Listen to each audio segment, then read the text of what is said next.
Well, hello everyone. I hope anyone out there can hear me all right. First day with a new headset, so and a few new settings, so it's things are acting a little strange. Oop, not sure if anybody else could hear that. That was odd. Welcome to my YouTube channel. This is SM Andrews. This is a literary AMA.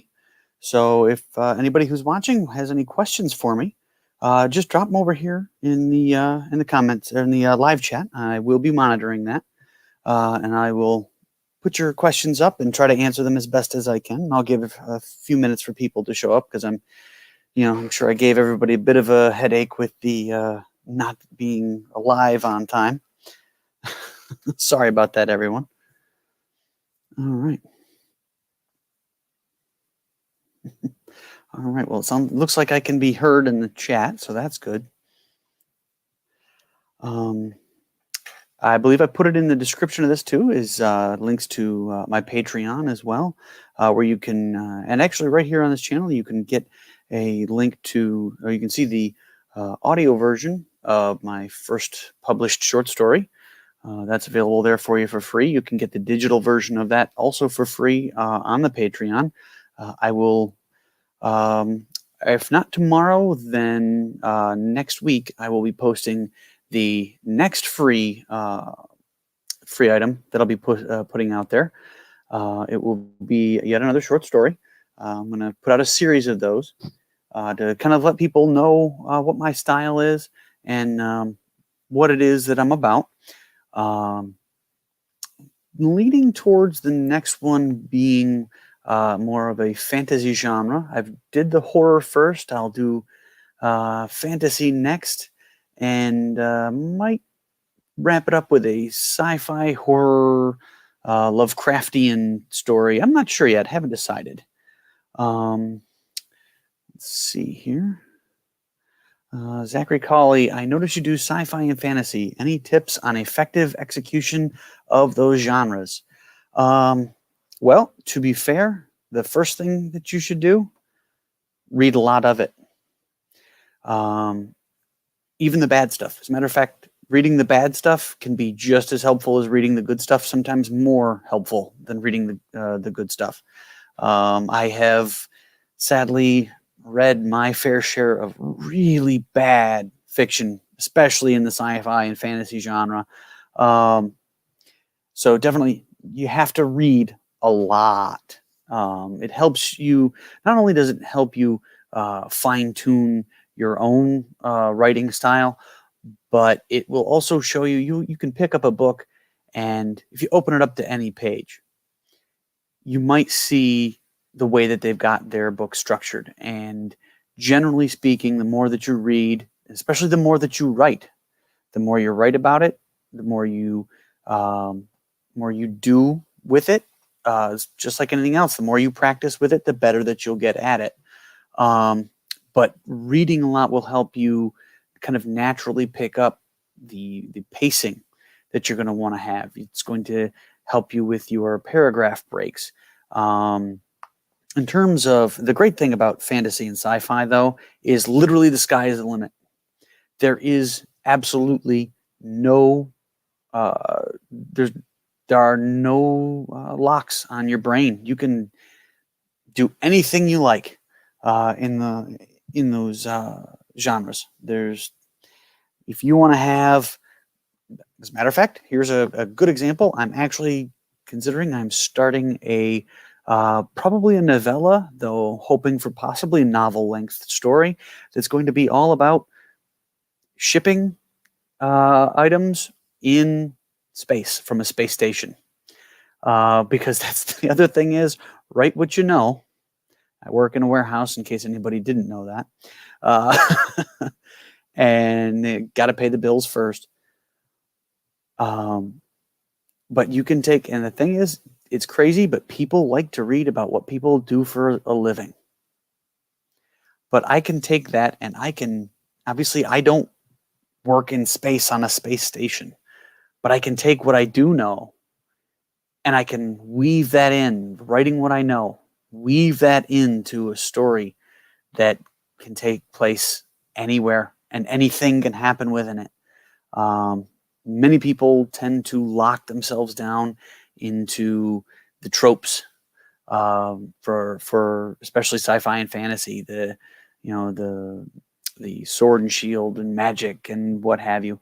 But you don't have to. As a matter of fact, an excellent example of not locking yourself into a typical trope, Brandon Sanderson's Stormlight Archives. Fantastic. It has a magic system that's not actually a magic system, if that makes any sense. But he does a very similar thing. He is very, very good at taking what normally people would view as the magic system in fantasy, and he completely redefines it. As a matter of fact, in the Mistborn series, his characters gain their magical powers, if you will, by ingesting flakes of base metals. That's incredibly creative. No one generally is going to think of something to that effect. So he's very good at that. Another excellent example, Brent Weeks. His, the Lightbringer series. He has created an entire magic system based on color, so that so that certain people can only use magic if they can see certain colors and can only be based on that color's abilities and what have you. It's very, very interesting. I'm sorry, I'm going far afield with this, but bottom line is, sky is the limit, number one. Don't lock yourself into any trope, any genre. Do literally let your mind just wander and race. Secondly, read, write. I would say that about any genre, as a matter of fact. Read a lot, write a lot. Stephen King, his book on writing is actually a phenomenal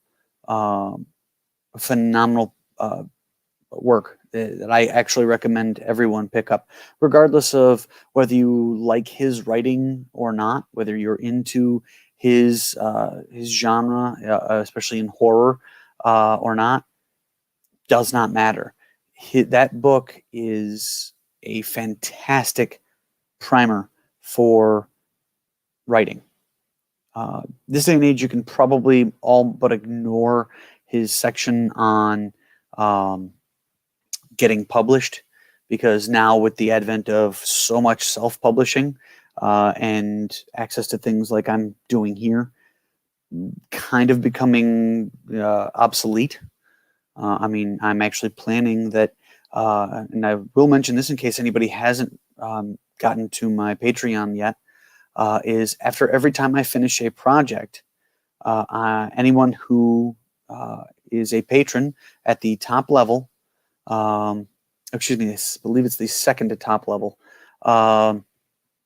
will receive a physical bound copy of that project. So right now I'm doing the collection of short stories. So anyone who becomes a patron at that level or higher will get a copy of that shipped to them. So that's unheard of, say 20 or 30 years ago, where literally if you more or less had to know someone to get anywhere in the world of writing, regardless of what anyone may say. But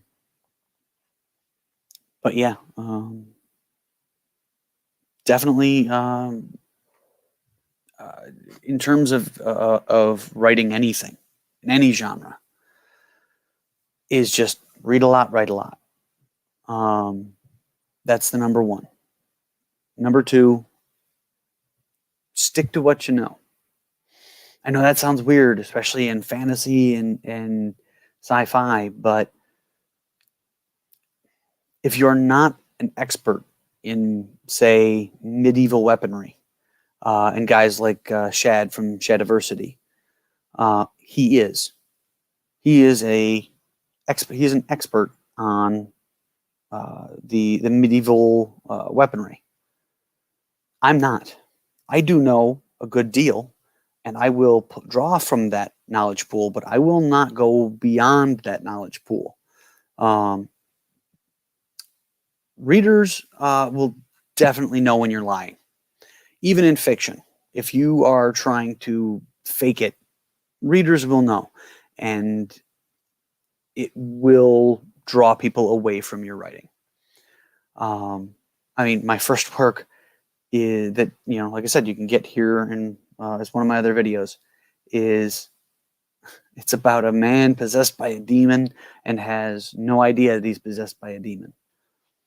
Well, that's hard to do. I mean, it's not like I actually have experience with that sort of thing.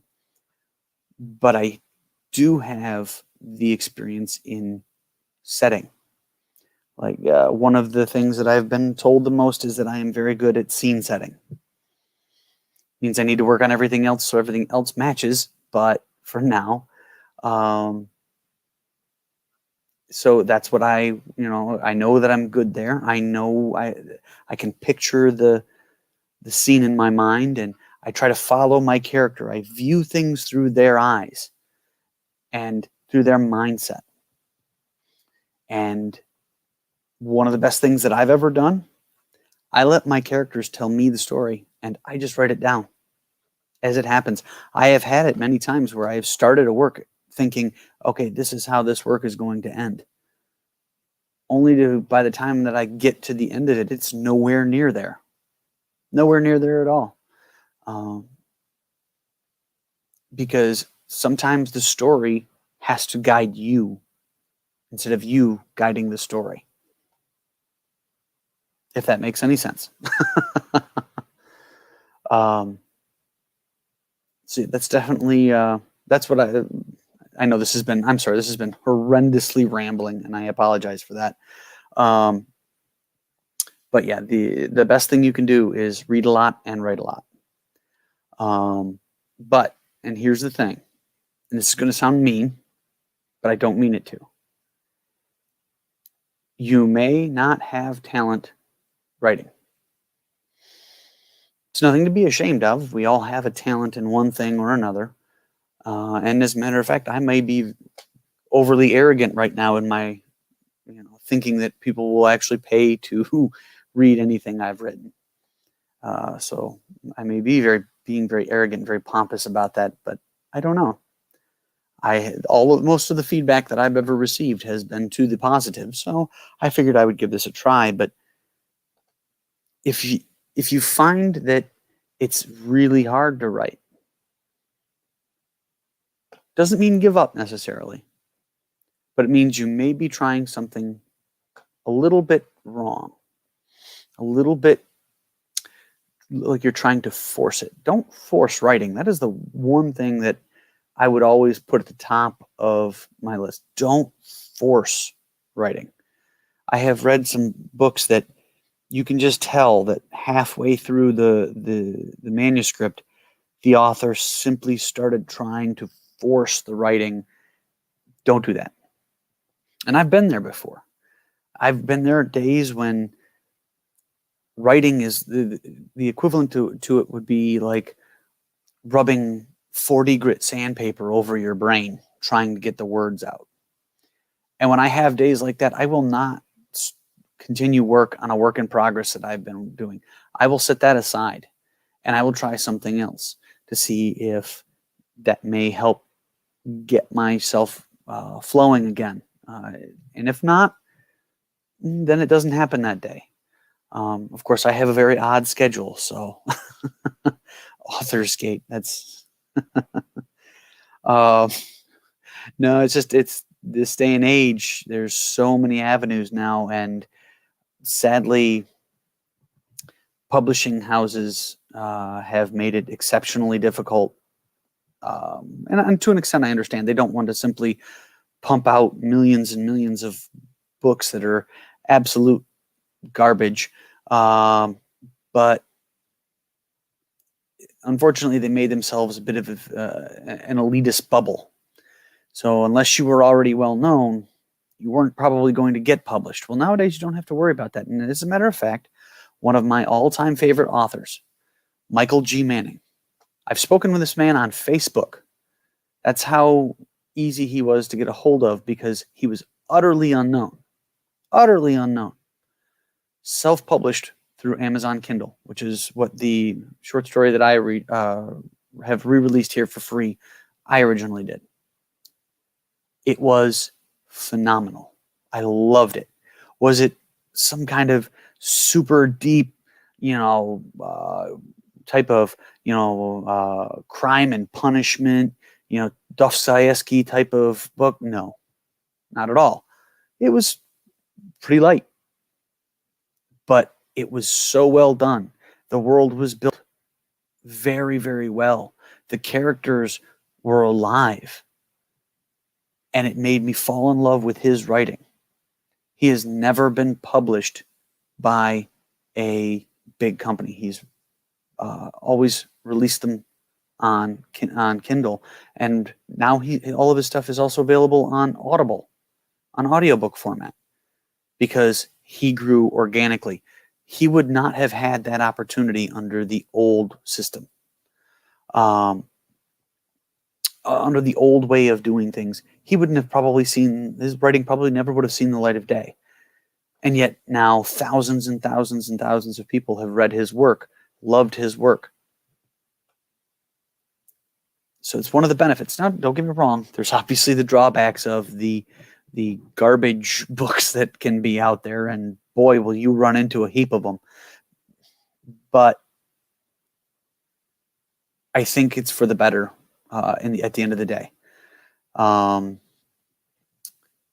mean, I liken it something to when you see on those silly TV shows like American Idol, when you get those people who just sound terrible and foolish as they're trying to sing, but they tried. They gave it a try. They're not good, and sometimes you just have to accept that. Believe me, I have written some stinkers that will never see the light of day as long as I live. And but at the same time, doing that, you will find people, just like you'll find amazing singers from American Idol doing it that way. Doing it this way, you will also find amazing authors. So yeah, sorry, this has all been very, very rambling, and I apologize for that. But I hope what I've been saying has been helpful to folks who listen to this later on. And I'm going to try to do these at least once a month. I think these first few, normally I would probably save these for Patreon exclusives for my patrons. But for the first few, I have no problem with having them just be out here on YouTube for everyone. Because at the end of the day, I actually just want to I want to help, and I want people to enjoy what I write.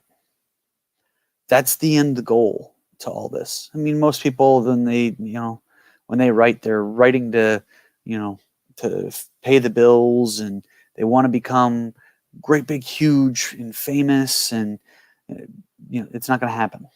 You're not going to be, the chances are very, very good. You're not going to be the next Tolkien. You're not going to be the next King. You're not going to be the next Sanderson. It's just not going to happen. You're not going to be the next Crichton. But that doesn't mean you shouldn't. That doesn't mean just because you aren't that big name where you're pulling down, $1 million deals for your book sales. First of all, it doesn't mean that you can't make money in the business. The second of all, doesn't mean that you can't give people great enjoyment with your work. And that's what it has to be at the end of the day. First and foremost, you write for yourself. You write for the pure joy and pleasure of it.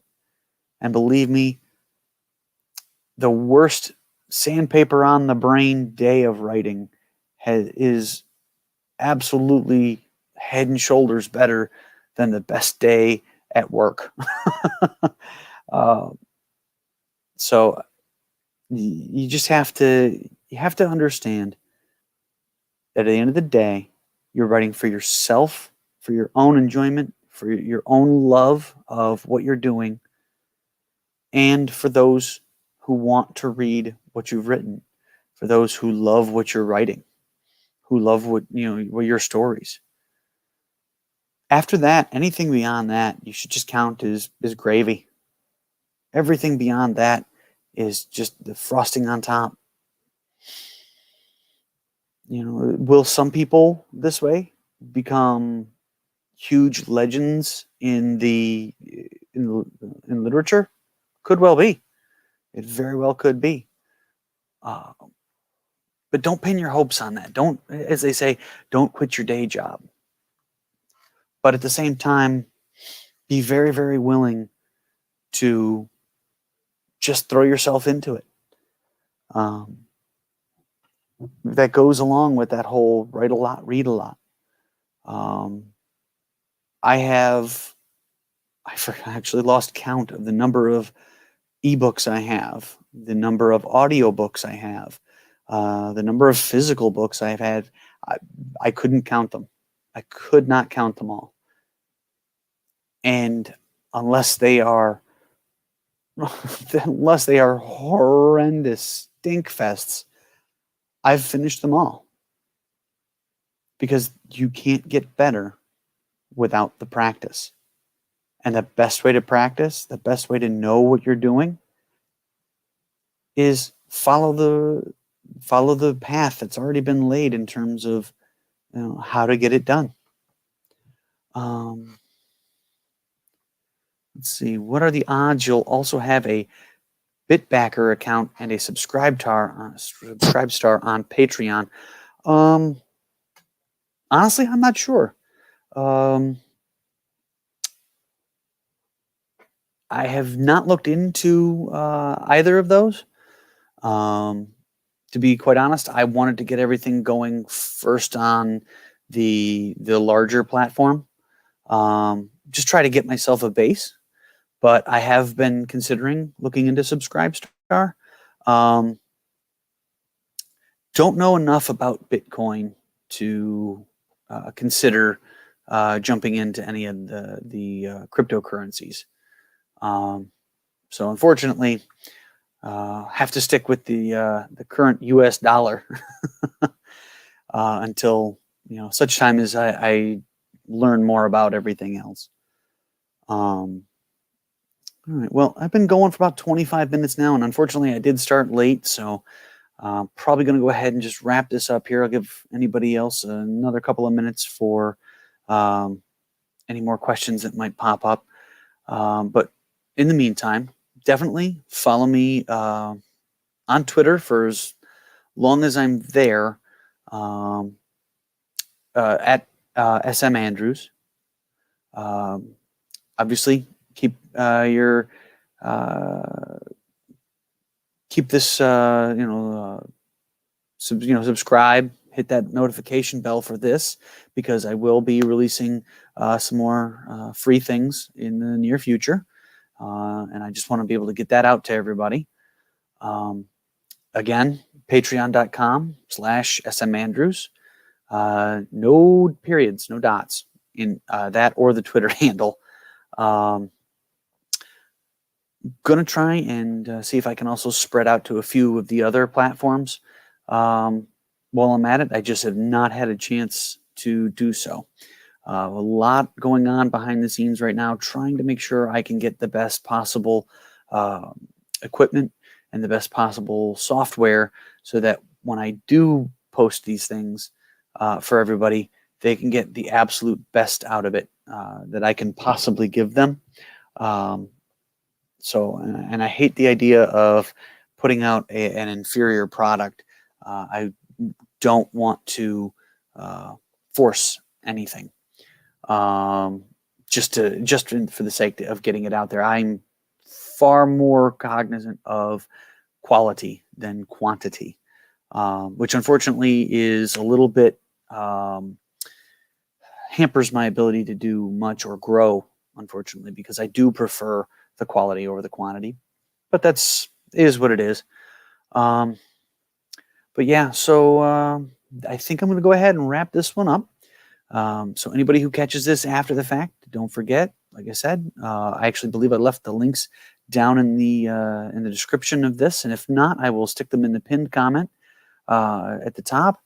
But until next time, I hope everyone does well. Remember, just keep reading, keep writing, stick to it, and most of all, you have to have fun with it. Thanks.